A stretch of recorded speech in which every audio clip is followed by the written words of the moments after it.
Unitarian Universalism. It's a long name, and I'm not exactly sure it does really well to describe us. To be honest, though, I'm not exactly certain that there are a lot of religious groups that feel very well described by their names. Perhaps by the categories that they fall in: Christian, Jewish, Buddhist, or Wiccan. But then I am certain that there are things that when things are narrowed down, trying to classify explanations and understandings of identity, we just end up confusing each other more and more. Shinto Buddhists, Karaite Jews, Vaishnavas, Hindu, or Druid pagans. I imagine that each of these religious people have a hard time explaining how their faith is different from others. But perhaps it feels so much more challenging to describe Unitarian Universalism because so many of us don't feel a connection to the Christian heritage that we come from.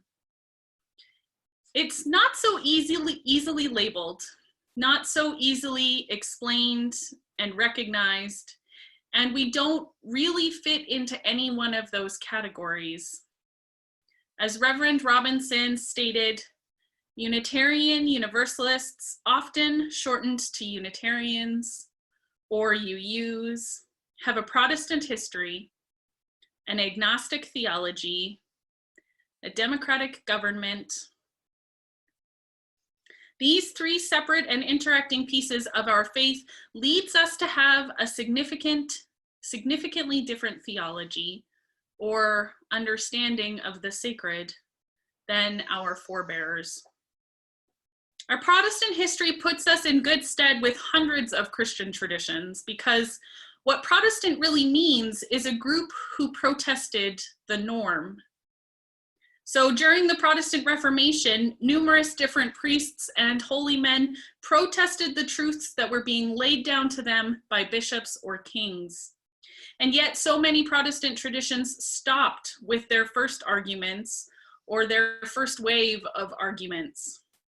Unitarians continued to carry the idea of protesting forward through the ages. We have been combating against religious ideologies and structures for more than 450 years now.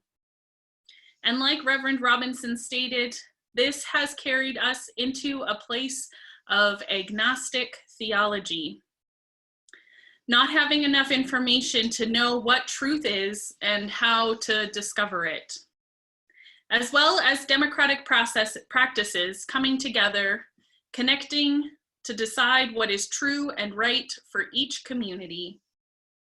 So if you were to visit the First Unitarian Congregation of Toronto tomorrow, what is true for them and how they practice their faith will look a lot different from us. Although it is often described that Unitarian Universalists are allowed to believe whatever they want, because we all have the freedom and responsibility to discover our own truth and meaning, and we also have the right to conscience. It should lead to the fact that we can believe whatever we want, but this is not exactly true. We do have some hard limits. Unitarian Universalists have given up on the idea of personal salvation. In all Christian traditions, there is this concept that one has to accept Jesus as their personal savior in order to get into heaven, in order to be worthy. This concept is not universal in our faith, although there may be lots of individuals who do hold Jesus in a high regard that call themselves Unitarian and would maintain that he is their personal savior. As a whole, the basis of our theology is that no one needs to be saved. We are all worthy of love, of life, of freedom, in choices and connection to the sacred. If salvation means the saving of human beings from death and separation from God, Unitarian Universalists would argue that you are never separated from the divine. It is never ever necessary for people to accept any sort of ideas, to commit to any type of vow or any belief in order to hold this worth. All human beings, every being is worthy.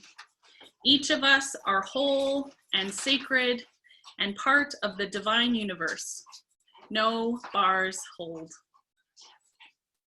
This freedom from sin, or the recognition that we are all human and that there is no perfect way to live, has always allowed so many people who have in one way or another been harmed or in some way felt a disconnection with Christianity to reconnect to a spiritual community.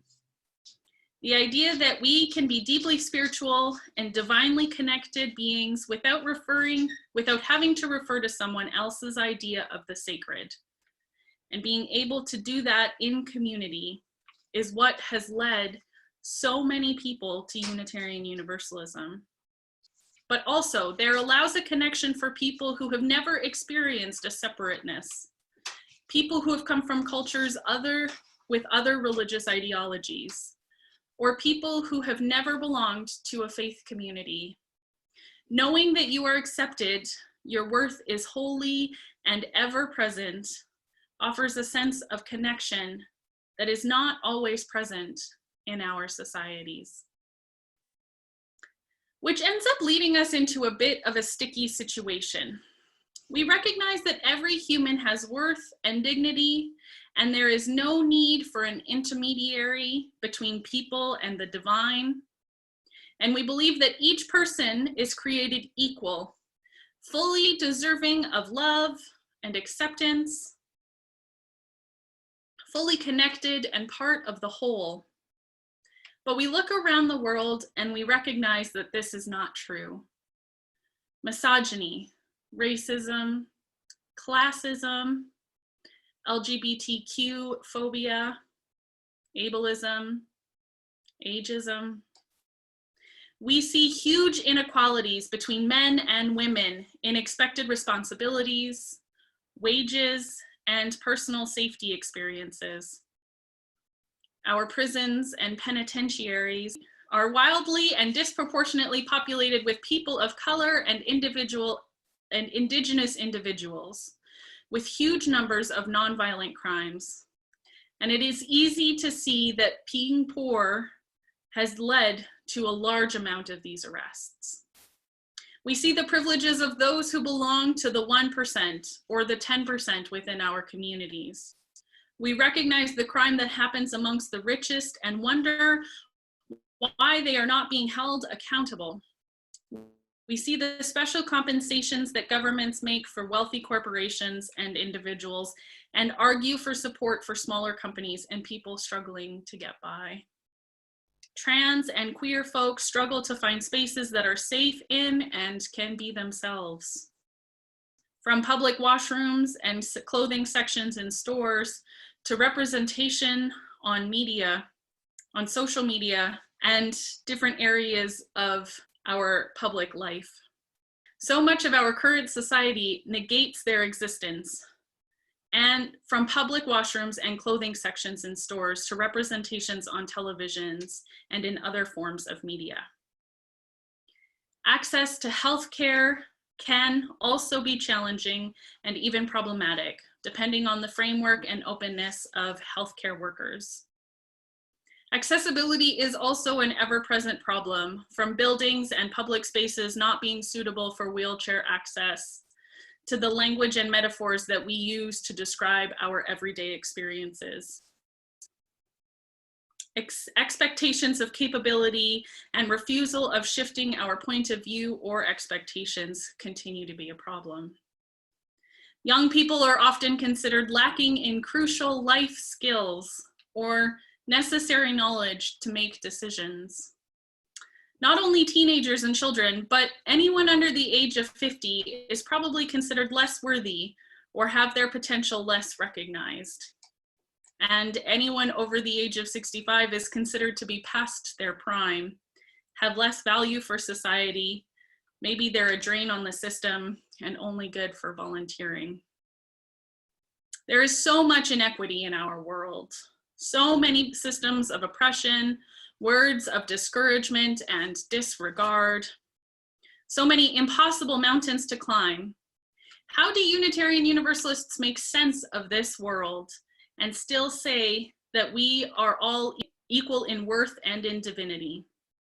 How do we make sense of our present world and our theology that recognizes all humans, every being is worthy, that each of us are whole and sacred and part of the divine universe? This is one of the reasons that Unitarian Universalism is such a force for social justice.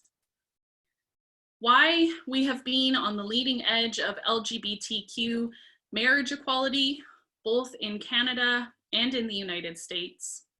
Why we have been working on a national level and in many of our individual churches for reconciliation or perhaps conciliation between Indigenous and non-Indigenous peoples. Environmental issues and racial justice have been part of our fight for justice as well. We have fought for disability rights, and we have created spaces within our governing structures for youth and voices from every age range. This is where the idea of collective liberation comes from. Collective liberation means that all of our struggles are intimately connected and that we must work together to create the kind of world we know is possible.